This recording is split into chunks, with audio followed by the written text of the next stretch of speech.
Assalamualaikum warahmatullahi wabarakatuh. Saya Matusinal Komari dengan NRP 1054. Nah, kali ini saya bersama dengan narasumber saya, Mbak Andrea dari Departemen Statistika. Nah, bisa diperkenalkan, Mbak? Oke, halo semuanya. Kenalin aku Andra dari Departemen Statistika Angkatan 23. Ya, untuk memvalidasinya bisa ditunjukkan KRSM-nya, Mbak.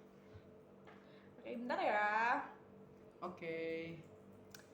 Ah, Ya, jadi kali ini kita akan membahas tentang etika dan yes. etiket. Nah, seperti itu. Oke, langsung saja ke pertanyaan pertama ya, Mbak ya. Oke, apa tuh? Oke, saya boleh tahu nggak tentang apa itu etika dan etiket, Mbak? Oke, kalau menurut pendapatku ya, etika dan etiket itu semacam sebuah nilai moral yang karena kita di Indonesia tuh adatnya ketimuran Iya. kan ya, jadi kita kan punya sebuah aturan-aturan lah di lingkungan hidup masyarakat. Kita punya nilai-nilai yang harus dipegang sebagai individu agar semua orang tuh juga nyaman, juga gak terganggu. Betul. Apalagi kita di Jawa Timur kan ya. Setuju. Nah, di Jawa Timur itu etikanya tuh bener-bener harus Kental banget. iya bener banget, kental banget. Jadi ya etika dan etika tuh semacam sebuah nilai moral yang emang harus kita pegang teguh sebagai seorang individu supaya tidak tidak mengganggu kenyamanan orang lain gitulah oke, ya. oke, Ya, paham. menjaga sopan santun juga. Setuju. Nah, Betul. kemudian nih, di mana kita menerapkan etika dan etiket ini, Mbak? Kalau menurut aku kita harus menerapkannya di semua tempat sih. Betul. Tidak terkecuali dimanapun. Ya. Apalagi kan kita sebagai seorang mahasiswa ya tentunya pasti kita harus menerapkan etika dan etiket itu di ITS, di lingkungan kampus, baik itu di fakultas, departemen, di mana aja lah pokoknya. Ya kan? Oke. Kemudian nih, Mbak, kapan kita menerapkan etika dan etiket ini, Mbak? Oke, ini jawabannya sama banget kayak di mana, pasti jawabannya itu kapan aja karena kita tuh sebagai seorang manusia yang emang memiliki apa ya, Jiwa-jiwa sosial iya gitu. bener, jiwa-jiwa sosial yang emang harus bergantung sama orang lain. Itu kan emang harus menerapkan etika di mana aja karena di mana aja kapanpun kita tuh selalu bertemu sama orang lain ya kan, jadi nggak terbatas harus di mana kita menerapkan etika, harus kapan kita menerapkan etika gitu sih. Oke. Kemudian kepada siapa kita harus menerapkan etika, Mbak? Dan siapa saja gitu, Mbak?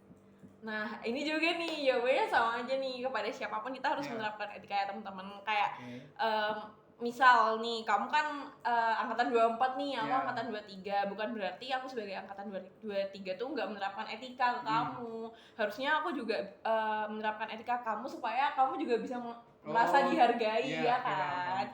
Karena ya nggak harus yang muda ketua doang yang menerapkan etika, tapi kita sesama manusia lah ya intinya tetap harus menerapkan etika. Baik, jadi ada timbal baliknya gitu ya? Iya bener banget. Jadi kayak nggak ngelihat batasan umur sih, apalagi kalau ke dosen kali ya. Kalau ke dosen tuh umurnya udah jauh lebih tua banget daripada kita. Nah itu harus banget diterapkan etikanya supaya kita juga nggak dipersulit ya sama dosen ya. Betul. Ya kan? Oke. Kemudian nih, Mbak, mengapa kita harus menerapkan etika dan etiket nih?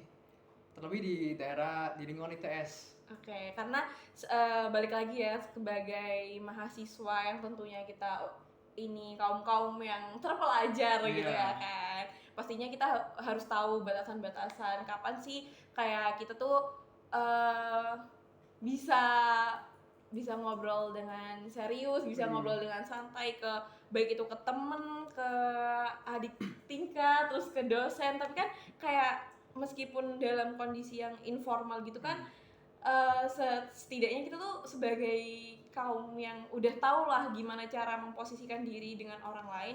Ya kita tuh harus belajar buat memberi respon yang gimana caranya si orang lain tuh bisa merasa dihargai gitu loh. Iya kan? Nah, kemudian nih, Mbak, kalau dari Mbak sendiri nih, bagaimana menerapkan etika-etiket nih, Mbak, di lingkungan ITS ataupun di lingkungan departemennya Mbak? Mungkin kalau aku ke dosen dulu kali ya. Iya. Mungkin kalau ke dosen karena jabatannya udah lebih tinggi, lebih tua dari kita, pastinya kita harus bisa menghargai waktu mereka dengan mungkin ngechat waktu ini, Jam kerja. waktu jam kerja, Iya. bener banget. Terus kalau ketemu bapak ibu dosen juga sebisa mungkin kita sapa biar bapak ibu Betul. dosennya juga inget kan ke kita. Terus ke temen kali ya, kalau ke Iya. temen tuh pastinya ketika misal nih lagi presentasi di kelas ya sebisa mungkin kita ngehargain mereka, bertanya dengan baik ke mereka, dengerin terus juga gitu kan. iya dengerin, karena kan sering banget ya orang-orang tuh kalau di kelas lagi orang temennya lagi presentasi tuh malah sibuk sendiri, Betul. tidur sendiri tuh. Ada HP juga kan Mbak? Nah, itu gak boleh banget ya, Iya. ya kan, karena Oke. itu kita nggak bisa menghargai. Terus kalau ke kamu gitu Iya. ya, nah apa ya, mungkin aku bisa jadi temen cerita yang baik, bisa Oke. mendengarkan kamu juga, Betul banget. supaya ya gitulah. Ya gitu. Oke. Kemudian nih Mbak, apakah di Mbak sendiri tuh menurut Mbak nih, apakah sejauh ini Mbak telah menerapkan etika dan etiket itu Mbak? Mungkin kalau secara sempurna aku belum bisa menerapkan etika dan etiket itu ya, karena kan standar orang terkait etika dan etiket tuh berbeda-beda. Iya. Cuman mungkin yang di umumnya masyarakat kayak sekedar bilang permisi, mohon maaf, terima kasih dan lain sebagainya. Mungkin aku sebisa mungkin untuk terapkan kepada semua orang di Oke. lingkungan ini. Jadi lebih baik emang mulai dari diri kita sendiri ya Mbak ya? Bener, Oke. hal-hal kecil apapun itu harus mulai dari kita Oke, sendiri. betul. Oke, baik. Mungkin ada tambahan Mbak? Udah cukup. Oke, baik. Untuk wawancaranya saya cukupkan ya Mbak. Terima kasih atas kesempatan dan waktunya dan mohon maaf telah mengganggu waktu Mbak. Dan sekian, terima kasih. Wassalamualaikum warahmatullahi wabarakatuh. Bye. Jadi kesimpulan dari wawancara tersebut adalah etika merupakan suatu perilaku atau tata perilaku yang terjadi di masyarakat umum, dan etiket merupakan suatu norma atau aturan yang terikat oleh adat istiadat, waktu, dan suatu tempat. Kemudian penerapan etika dan etiket wajib dilakukan dimanapun, kapanpun, kepada siapapun dan oleh siapapun. Nah, kemudian untuk mengapa kita perlu, karena dengan memperlakukan etiket dan etika ini kita akan membangun citra yang positif di lingkungan masyarakat. Kemudian bagaimana melakukannya? Yang pertama adalah dengan melakukan dari diri kita sendiri.